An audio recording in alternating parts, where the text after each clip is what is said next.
The massive warship hung silently in space behind Earth's moon, its dark metal surface absorbing what little light reached it. Inside, Commander Jack stood before the Legion's High Council, his battle-scarred armor reflecting the dim blue lights of the command chamber. "My lords, we have found another inhabited world," Jack reported, his voice steady despite his excitement. "The planet appears to be at a basic spacefaring level, but their military capabilities are—" He paused, trying to hide his amusement, primitive at best.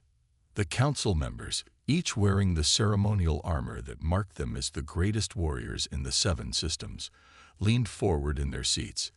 Head Counselor Tom, his armor adorned with the marks of 1,000 victories, spoke first. "Show us what you have discovered, Commander." Jack activated the holographic display. Images of Earth's military forces appeared, tanks rolling across deserts, ships cutting through oceans, and aircraft soaring through clouds. The council members watched with growing disdain. "They still use projectile weapons," one counselor scoffed, "like children throwing rocks." Jack nodded and switched to footage his scouts had gathered from various sporting events. "This is how they train their warriors," he explained, showing clips of boxing matches, wrestling competitions, and military training exercises. The council chamber filled with laughter. These humans were so small, so soft-looking compared to the Legion's warriors. Where the Legion stood 8 feet tall with natural armor plating, humans seemed fragile and weak. "They tire so quickly," another counselor noted, watching footage of fighters resting between rounds. "Their strongest can barely fight for a few minutes before needing rest." Head Counselor Tom raised his hand for silence. "Commander, what are their numbers?" "Several billion, my lord," Jack replied. "But they are divided into different territories and often fight among themselves." "Typical of primitive species," Tom said, rising from his seat. His armor, black as space itself, seemed to absorb the light around him. "This planet will make an excellent training ground for our younger warriors. Their first taste of real combat, though I doubt these humans will provide much challenge." The council members nodded in agreement. For 10,000 years, the Legion had conquered every species they encountered.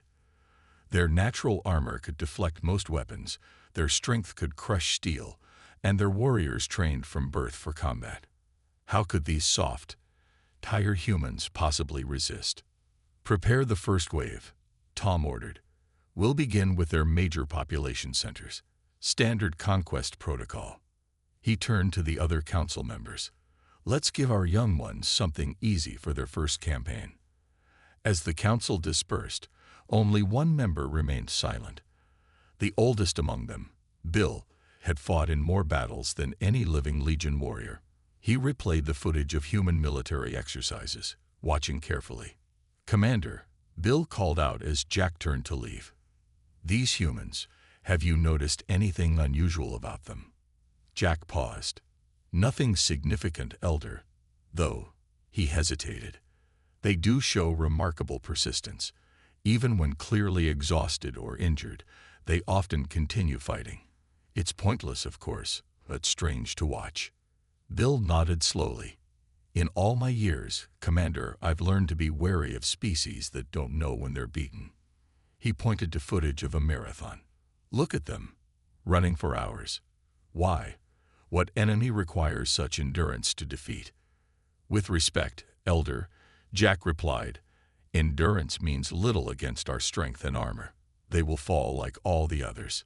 Bill watched Jack leave, then turned back to the footage. Something about these humans bothered him.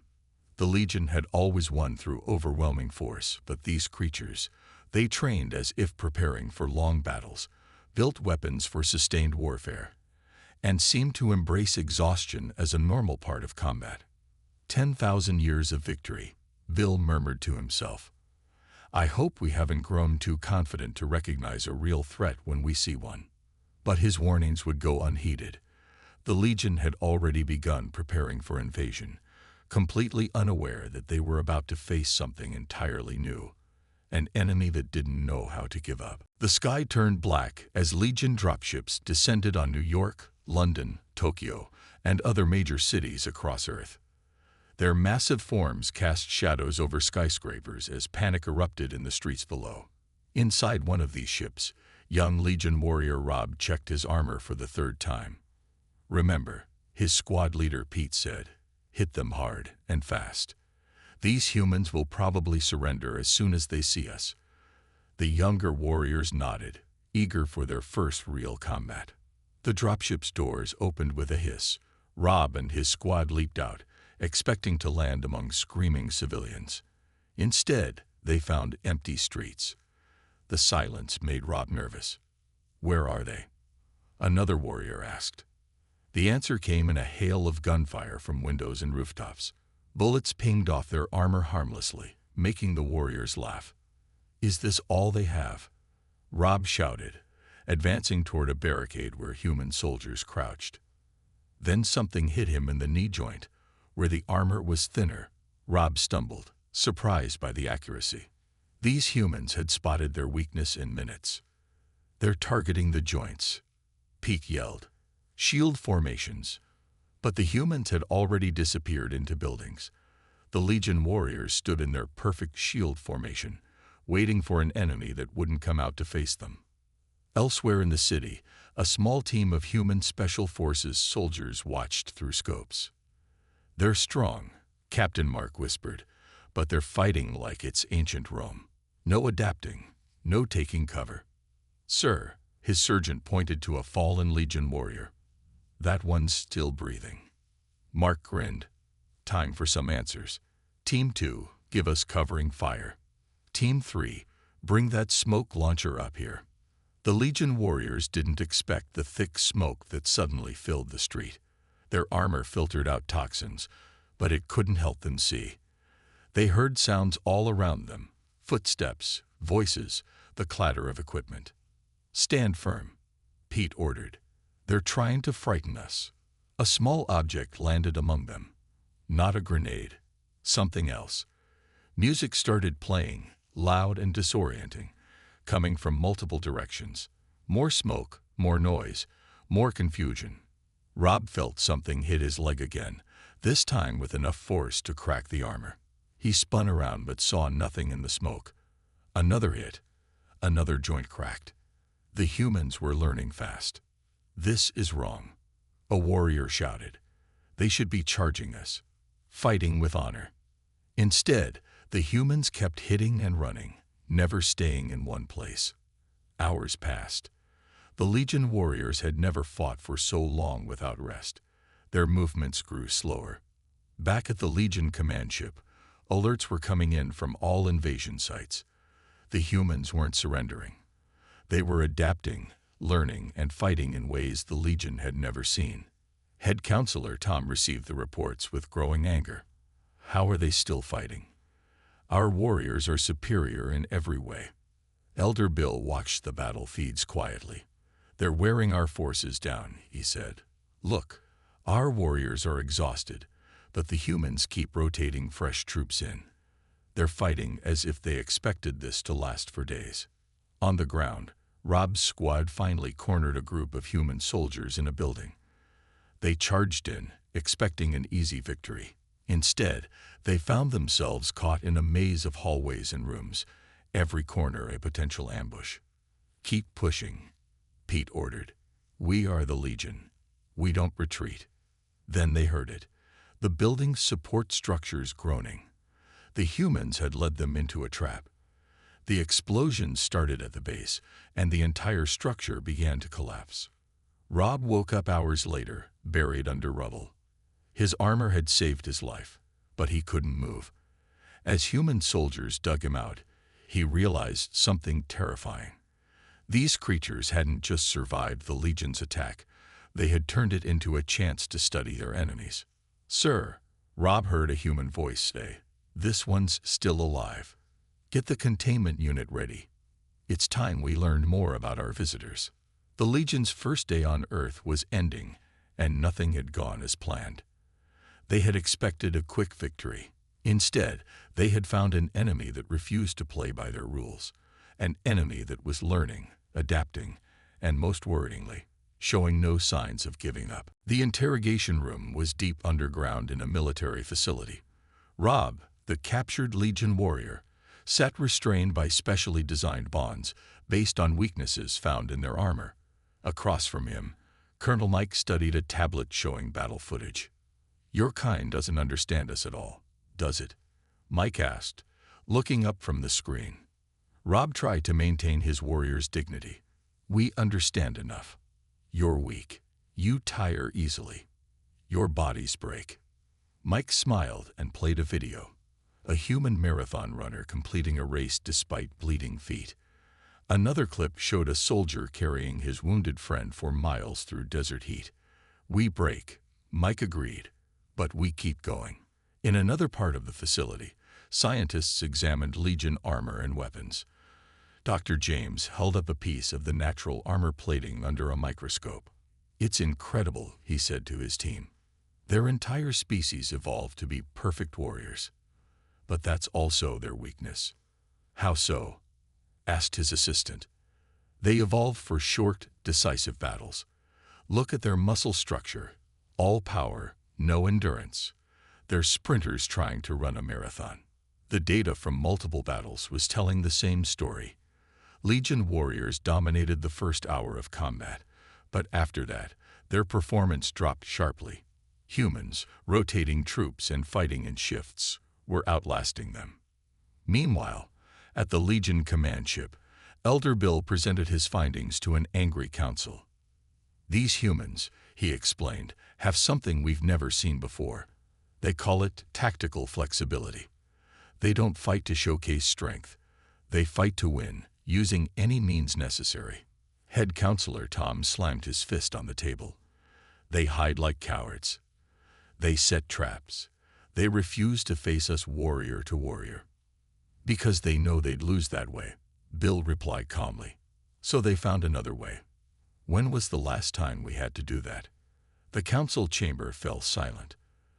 The Legion had been unbeatable for so long, they'd stopped adapting. Every battle followed the same pattern, until now. Back in the interrogation room, Rob watched more videos of human combat training. He saw soldiers crawling through mud for hours, carrying heavy packs over mountains, practicing fighting while exhausted. "Why?" he asked finally.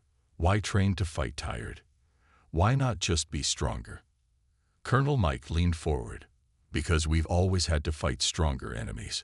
Other humans, nature, our own limits. We didn't evolve perfect armor or overwhelming strength. We evolved something else. The ability to keep going when everything hurts." In the science lab, Dr. James made another discovery. "Their healing process," he announced. "It's focused on fixing major wounds quickly, but they have almost no recovery system for fatigue. They're not built for extended campaigns." The military commanders gathered to review all the findings. General John pointed to a map showing Legion positions. "They're still using the same tactics they started with," he said. "They haven't adapted at all.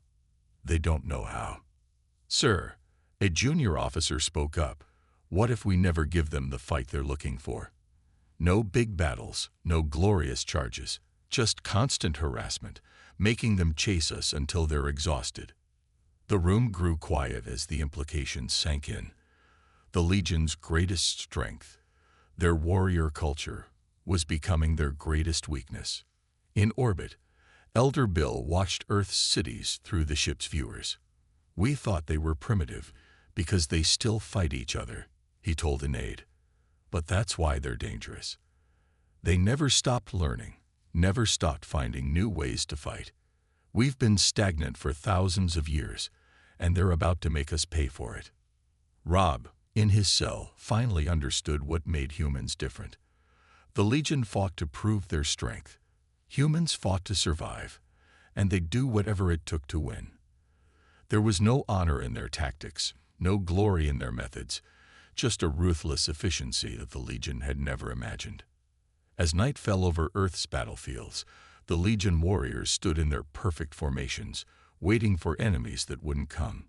And in the darkness, humans prepared for a long war they now knew they could win. Deep in the Amazon rainforest, Legion warriors stumbled through thick vegetation, their once pristine armor now scratched and mud-covered. They had been chasing human forces for 3 days straight, with no real combat and no rest.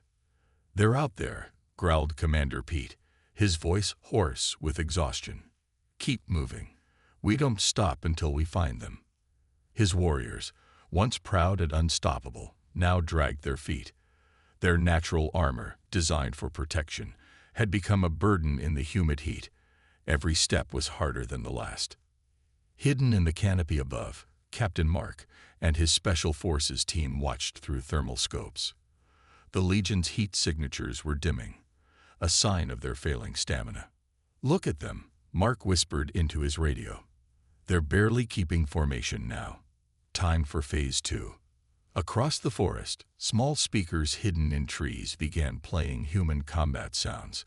Gunfire, shouting, explosions. The Legion warriors turned frantically, trying to locate the source. "There!" Pete shouted, pointing toward one sound. His unit charged, only to find nothing. More sounds came from another direction. They charged again. Still nothing. "What's happening?" A young warrior called out. "Where are they?" Hour after hour, the humans led them on a wild chase through the forest. The Legion warriors' movements grew sluggish, their reactions slower. They had never fought like this before, against an enemy they couldn't see or catch. At the Legion command ship, Head Counselor Tom received increasingly desperate reports.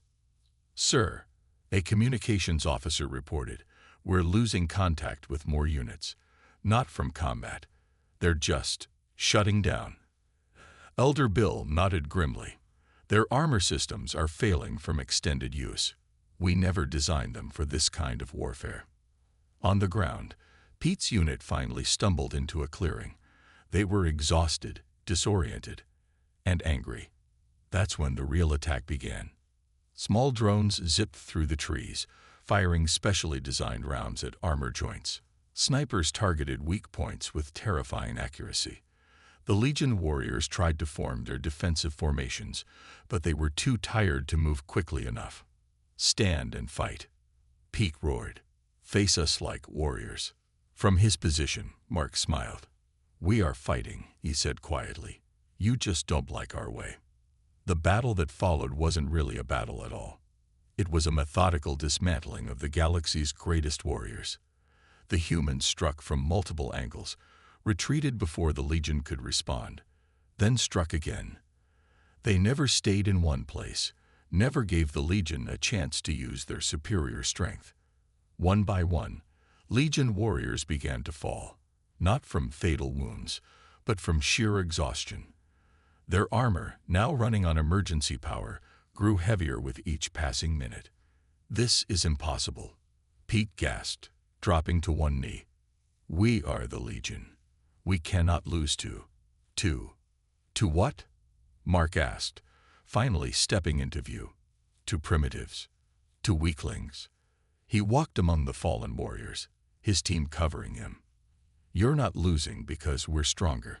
You're losing because you never imagined having to fight for more than a few hours." In orbit, the Legion Council watched in horror as more units went dark. This wasn't just a defeat, it was a revelation. Their entire way of war, perfected over thousands of years, had been rendered obsolete by an enemy that refused to fight conventionally. "Send in the reserves," Tom ordered desperately. "No," Elder Bill interrupted. "If we send more warriors, the same thing will happen. The humans have found our weakness, and they won't stop exploiting it." As the sun set over the Amazon, the Legion suffered its first major defeat in 10,000 years. Not in a glorious battle, but in a grinding war of attrition they never trained for. Mark stood over the captured Pete, who looked up with exhausted eyes. "How?" Pete asked. "How did you defeat us?" "We didn't defeat you," Mark replied. "You defeated yourselves. You thought being the strongest meant you were invincible. We learned long ago that victory doesn't always go to the strongest. It goes to those who can endure the longest." The Battle of the Amazon became a turning point. The Legion's myth of invincibility hadn't been shattered by superior strength or better weapons, but by something they had never considered: the sheer, stubborn endurance of humanity. In a captured Legion facility, human technicians worked frantically to understand the alien technology. Dr. James stood before a modified Legion battlesuit, now fitted for human use. The power systems were the key, he explained to the watching military officers. Their armor draws energy from their natural biological fields. We've adapted it to work with human bioelectricity instead. Test pilot Dan stepped forward, wearing the modified armor. Unlike the bulky Legion versions, this one was streamlined, designed for human mobility rather than brute force. "How does it feel?" General John asked. "Like wearing a second skin," Dan replied, moving through a series of combat stances. "Their strength with our endurance. It's a game changer." Across the globe, Legion forces faced a new nightmare. Humans in modified Legion armor appeared and disappeared in hit-and-run attacks. They couldn't be caught, couldn't be worn down, and knew exactly where to strike. On the battlefield outside Moscow, Commander Pete watched in disbelief as human soldiers in stolen armor outmaneuvered his troops. "This is impossible," he shouted. "Those suits are sacred. They're meant for true warriors." "True warriors adapt," came a voice behind him. Pete turned to face a human wearing a hybrid suit of Legion and Earth technology. It was Colonel Mike, the same officer who had interrogated their captured warrior. "You're desecrating our heritage," Pete snarled. Mike shook his head. "We're evolving it, just like we've always done with every technology we've encountered." In orbit, the Legion Council received reports of more defeats. Their warriors were being beaten with their own technology, modified in ways they had never imagined. "How are they doing this?" Tom demanded. "Those systems took us centuries to perfect." Elder Bill studied the battle footage. "Look how they've changed the armor configurations. They're not trying to match our strength. They're enhancing their natural advantages: speed, endurance, adaptability." The Legion's morale began to crumble. Warriors who had never known defeat now faced an enemy that kept getting stronger, learning faster, and fighting smarter with each passing day. At a forward command post, Dr. James showed General John the latest intelligence. The Legion's biggest mistake was assuming their technology could only work one way, their way. "We looked at it and asked, how can we make this better?" Human engineers had done more than just copy Legion tech. They had improved it, modified it, combined it with Earth technology in innovative ways. Where Legion armor was rigid and ceremonial, human versions were flexible and practical. A Legion warrior, watching from a hill as human forces advanced in modified armor, activated his communication link. "They're not just using our weapons," he reported, fear evident in his voice. "They're making them better." The Legion's entire military doctrine began to fall apart. Their warriors, trained to fight in specific ways with specific equipment, couldn't adapt to enemies who kept changing tactics and technology. In his command chamber, Elder Bill faced the council. "We built our empire on being the strongest," he said. "But these humans, they don't care about being the strongest. They care about being the most effective." On Earth's battlefields, Legion warriors found themselves facing opponents who combined Earth's military traditions with Legion technology. Guerrilla tactics executed with alien weapons, hit-and-run attacks launched from modified Legion vehicles. Their own technology turned against them in ways they never imagined possible. "Sir," a young warrior reported to Pete, "the humans, they're not just defeating us. They're learning from us, improving on everything we've built. How do we fight an enemy that keeps getting better?" Pete had no answer. The Legion had spent thousands of years perfecting their way of war, never imagining that another species would take their perfection and improve upon it. As night fell across the battlefields, the truth became clear. The Legion hadn't just lost their aura of invincibility. They had given their greatest weapons to an enemy who knew how to make them even deadlier. In his modified armor, Mike looked up at the stars. "They thought they were giving us a gift," he said to his troops. They just didn't realize we'd know how to use it better than they did. The age of Legion dominance was ending, replaced by something new. A combination of human ingenuity and alien technology would change the galaxy forever. News of the Legion's defeats spread across the galaxy like wildfire. On the slave world of Blue Star, alien workers gathered in secret to watch smuggled footage of human victories. "Look," whispered Alan, a resistance leader, pointing to scenes of Legion warriors retreating. "They're not invincible." The humans proved it. The underground bunker was packed with different species, all enslaved by the Legion generations ago. Their eyes glowed with hope as they watched humans in modified Legion armor outfight their oppressors. On Earth, General John addressed a unique assembly. Representatives from a dozen enslaved worlds sat before him, ready to learn human combat techniques. The Legion's greatest weakness, John explained, isn't their armor or their weapons. It's their inability to change. "We'll teach you to fight like humans. Adaptable, unpredictable, and relentless."